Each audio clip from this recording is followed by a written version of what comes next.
아니 많이 투입하고 많이 건지면 그건 별로 좋은 게 아니에요. 만점을 목표로 하지 않고 95점, 80점 이걸 목표로 하면 어떻게 하겠다는 거예요. 사실은 법과목은요. 네, 안녕하세요. 해커스 공무원 임용호입니다. 해커스 공무원 임용호입니다라고 설명할 수밖에 없게 제가 사실은 여러 과목 강의하고 있거든요. 관세법도 강의하고 있고 한국사도 강의하고 있고 사실은 좀 생소한 무역학이라는 것도 강의하고 있어요. 사실 좀 연관성이 없죠? 그렇죠? 그래서 사람들이 많이 물어봐요. 관세법을 하시면서 왜 한국사를 하십니까? 또 어떤 사람은 또 한국사를 하시면서 왜 관세법을 하십니까? 이렇게 물어보는데요. 사실은 저는 서울대 국사학과 졸업했어요. 근데 졸업하기 직전에 관사 시험을 봤는데 1등 했어요. 수석. 알아요, 수석? 제가 한국사를 전공했는데 졸업하기 직전에 사실은 관사 시험을 보고 합격하고 그리고 한 10년 동안 강의했습니다. 그래서 제가 잘 알고 있는 것이 관세법도 잘 알고 있고 한국사도 잘 알고 있고 그리고 또 관사 일을 하다 보니까 무역일도 사실 잘 알게 되었어요. 그래서 사실은 전국에서 유일하게 제가 무역학 강의도 하고 있죠. 그렇게 해서 3과목을 현재 강의하고 있습니다. 나무위키에 제 이름이 올라와 있다는데 사실 저는 몰랐어요. 여기 보니까 임용호 강사 이렇게 돼 있네요. 여기 이거 사진 바꿀 수 있습니까 이거? 이게 사진은 좀 바꿔야 돼. 이게 언제적 사진입니까? 좀 어려 보이긴 하네요. 그죠? 제18회 관사 수석 합격. 잘 썼네. 이거 누가 썼어요 이거? 예.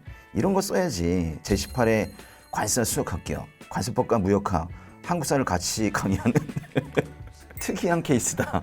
그렇죠.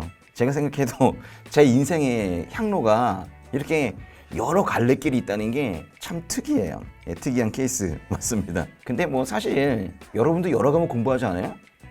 그렇잖아요. 5과목, 6과목 공부하잖아요. 그래서 시간 배분이 중요한데 저도 그렇다니까요. 저도 이걸 준비할 때 시간 배분을 한국사에 더 많이 할 것이냐 관세법에 더 많이 할 것이냐 이게 고민한다니까요. 같은 마음으로 하는 거 너무 좋은 거예요. 강의 스타일에 대해서 설명하자면 진도를 빠르게 빼는 것 같으나 빠르게 진도를 빼서 생긴 시간에 중요한 것을 수없이 반복해 설명한다.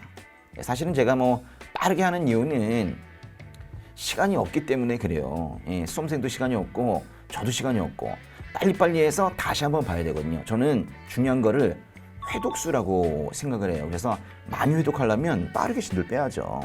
이른바 청각학습의 탁월한 강의 방식이라고 할 수 있다. 자꾸 듣는 거죠. 제가 사실은 잘하는 게 있어요. 뭘 잘하냐면 했던 얘기를 또 하는 거예요. 했던 얘기를 마치 안 한 것처럼 또 하는 거 있죠. 그래서 이제 수험생들은 가끔 왜 저 얘기를 또 하지? 라고 생각하지만 제 강의를 계속 들으시는 분들은 그렇게 들으면서 계속해서 암기하게 되는 거예요. 사실은 이거를 암기한 거를 시험에서 잘 보려면 잘 빼내야 되거든요. 그 연습을 계속 하는 거예요. 두 문자 따기도 꽤 있는 편이고 문제풀이 강의나 암기 강화 수업의 경우 연도도 반복할 때마다 지치지 않고 붙여서 수업하기 때문에 암기적 성격이 강한 강의를 고수한다 그래요. 제가 뭐 두 문자 따는 거 좋아하긴 합니다. 그렇지만 다 그렇게 하는 건 아니고 사실은 그 내용의 특성에 맞게 그림을 그리기도 하고 표를 만들기도 하고 하여간에 그 내용에 가장 적합한 암기 방식을 두는 거예요. 앞서 서술했듯이 수업 시간에 딴짓이나 사담이 거의 없는 편이고 그렇죠. 제가 뭐 생활 이야기, 정치 이야기 이런 거 하지 않습니다. 다 생각이 다르고 성인들인데 그런 거 하면 뭐 하겠습니까? 그렇죠? 가끔 그런데 내용에 충실해서 타 강사가 안 다루는 것까지 하나하나 다 짚고 가는데도 강의 수가 타 강사와 비슷하거나 적다. 이런 표현은 뭐 감사하네요. 그렇죠? 현재 7급 공무원 한국사 유형을 강의와 가장 잘 접목해서 전달해주는 강사래요. 7급 과목에서 한국사가 최근에 없어졌죠? 좀 바꿔야 되긴 하겠는데 뭐 칭찬으로 듣겠습니다. 뭔가 이렇게 꼼꼼하게 어려운 것까지도 다 하고 있다. 뭐 이렇게 받아들이면 좋겠네요. 맥락을 무시하는 공부법 같아서 이로 인해서 과연 한국사 고득점이 가능할까 싶은 의문을 생기게도 하지만 이 도식을 하기 전에 기본 강의를 통해서 맥락을 짚어주기 때문에 큰 문제는 없다 그랬어요. 사실은 제가 짧지만은 한국사 얘기를 아예 안 할 수는 없기 때문에 그 전에 배경 설명을 좀 합니다. 그리고 바로 암기로 들어가죠. 제 강의 방식이 보통 그래요. 무엇보다도 이 방법에 익숙해질 경우 한국사 문제풀이 속도가 비약적으로 빨라지기 때문에 타 과목을 위해서 쓸 수 있는 시간이 많이 세이브 된다는 게 장점이다. 아, 이거 정말 누가 썼는지 제가 사실 이거 바라는 거예요. 저는 한국사를 잘 하길 바라고 한국사 만점을 받으시길 바라지만 한국사만 공부하기는 원하지 않아요. 아니, 여러분이 공무원이 돼야지 한국사 전문자가 될 겁니까? 그게 아니잖아요. 그러니까 한국사를 100점을 맞대 그 결과 자체가 중요한 게 아니라 얼마를 투입을 해서 100점을 맞았는가, 그게 중요한 거라니까요. 인풋, 아웃풋. 아니, 많이 투입하고 많이 건지면 그건 별로 좋은 게 아니에요. 우리는 시간적으로 조금 투입하고도 좋은 결과를 얻어야 되거든요. 그래서 제가 시간을 좀 아끼고 그렇게 하고 있는 거예요. 제 마음을 잘 알고 계셔서 이 글 쓴 분이 누군지 모르겠지만 좀 감사하네요. 그죠? 추천하는 학생들은 한국사를 만점으로 깔고 들어가겠다는 구공무원 준비생 맞습니다. 저는 사실은 만점을 목표로 해요. 그런데요, 제가 수업 시간마다 그리고 학생들 만날 때마다 만점 받아야 된다 그렇게 얘기하고 그것을 목표로 강의도 하고 있지만 막상 시험장 가면 생각 안 나는 게 있거든요. 그리고 막상 시험장 가면 정말 틀리라고 내는 문제 있거든요. 그런 문제 때문에 한 문제 두 문제 걸려 넘어지는 수험생들이 있습니다. 그래서 만점을 목표로 공부해도 그렇게 걸려 넘어지는 게 있는데 만점을 목표로 하지 않고 95점, 80점 이걸 목표로 하면 어떻게 하겠다는 거예요. 그래서 사실은 만점은 우리의 이상이고 목표이긴 하지만 틀릴 가능성도 있기 때문에 우선 높게 목표를 잡아놓는 거예요. 사실은요, 제 목표는 만점은 아니에요. 120점이죠. 네? 그래서 사실은 20점은 없는데 120점 정도의 공부를 해서 결국 100점, 만점을 받는 게 목표입니다. 사실 제가 공부할 때도 그렇게 했어요. 저는 항상 넘치게 공부하거든요. 사실 시험이라는 건요, 약간 낭비하는 거예요.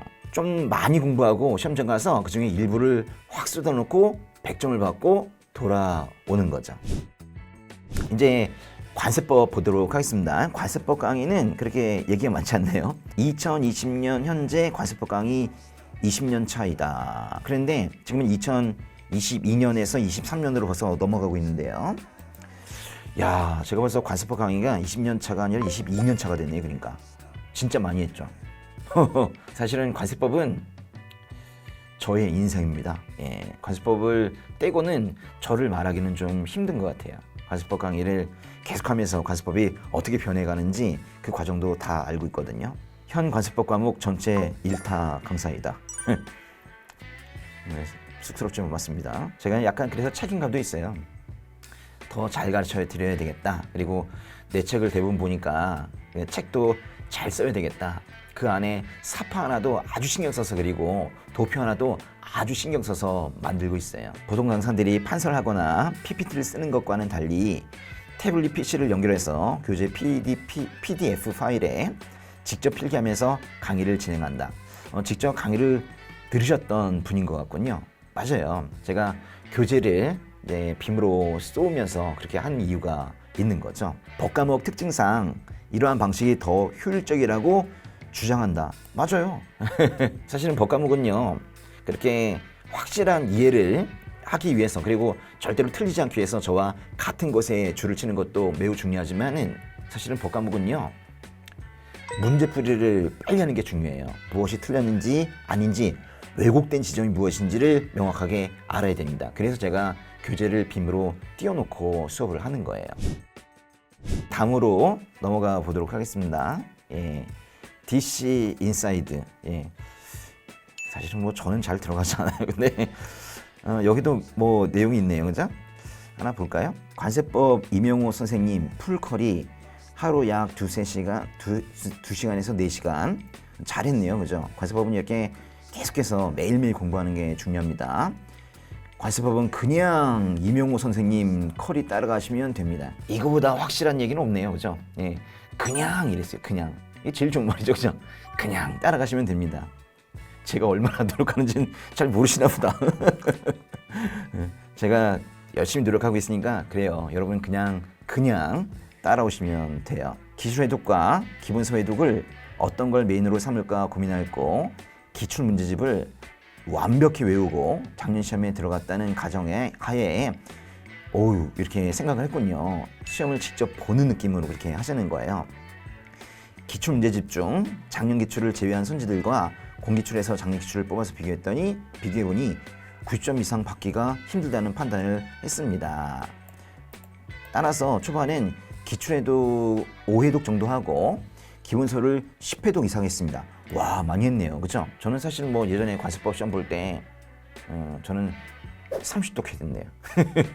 많이 보는 사람이 이기는 거예요. 관습법도 마찬가지로 명훈쌤이 알려주신 것 외에 잘 외워지지 않는 부분은 두 문자를 좀 만들어 응용을 했대요. 잘하신 거예요. 제가 두 문자를 만들어 드리는 이유는 그것만 외우시라는 게 아니라 그런 식으로 두 문자를 많이 만드시라는 거거든요. 이분은 아주 합격하신 분은 공부를 하실 줄 아는 그런 분이네요. 예, 하나 더 보겠습니다. 2022년 지방직 사회복지직 합격수기. 합격하셨네요. 축하합니다. 예. 점수 잘 받으셨구나. 그죠? 패커스에서 잘 공부를 하셨네요. 특별히 이제 한국살구니까 국가직은 95점, 지방직은 90점 그렇게 받으셨대요. 근데 해커스 이명호의 기본 이론서 1, 2권을 보셨고 암기강화 프로젝트 워크북을 보셨고 다 들으셨네요. 그죠? 기본 강의를 들으셨고 암기강화 수업을 들으셨고 암기강화 수업 들으면 붙는 거예요. 예? 이렇게 정밀하게 아주 빡빡하게 이렇게 열심히 공부하신 분들이 붙는 거죠. 자신이 열심히 해놓고 명훈쌤 얘기를 이렇게 쭉 써놓은 게 너무 감사하긴 한데 사실은 뭐 본인이 열심히 한 거예요. 명훈쌤은 군더더기 없는 깔끔한 설명과 일목요연한 정리, 매번 버리는 시간 없는 꽉 알찬 수업이 정말 좋았다. 감사합니다. 예, 저도 더 열심히 하고 싶어지는 그런 말이네요. 이런 말도 있어요. 이거 내가 스스로 읽어야 되나 모르겠다. 명훈쌤은 참 부지런하시고 수업 준비에 아주 철저하시다. 언제 어디서나 어떤 일이 주어지든 이렇게 최선을 다하실 것 같은 쌤의 마인드를 본받고 싶었다. 아이고, 이게 수업 준비 정말 많이 하거든요. 저는 뭐 거의 수업을 하거나 수업 준비를 하거나 삶이 그래요. 근데 수업 시간보다 수업 준비 시간이 사실 더 많이 걸려요. 몰랐죠? 근데 정말 철저히 하고 있는데 그거를 수험생들이 알고 있네요. 사실 저는 몰랐거든요. 제가 이제 수업 준비를 열심히 하고 준비를 열심히 한다는 사실을 모르면 어떡하나 뭐 이런 생각도 들었는데 알고 계셨군요. 예, 감사합니다. 시험에 대한 진지함, 200%에 넘치는 부단한 노력이 수험생들을 감동시키고 자극한대요. 아이고, 이분은 왜 이렇게 글을 잘 쓰냐? 사람을 아예 감동시키네요. 예, 예, 감사합니다. 명훈쌤 국사 아니었음. 아직도 수험생 유유. 해커스 들을 걸 그랬나 봐요. 이분은 아직 안 바꾸셨구나. 해커스 빨리 들으세요. 수험생, 네가 잘한 거야. 네가 내가 잘한 게 아니고.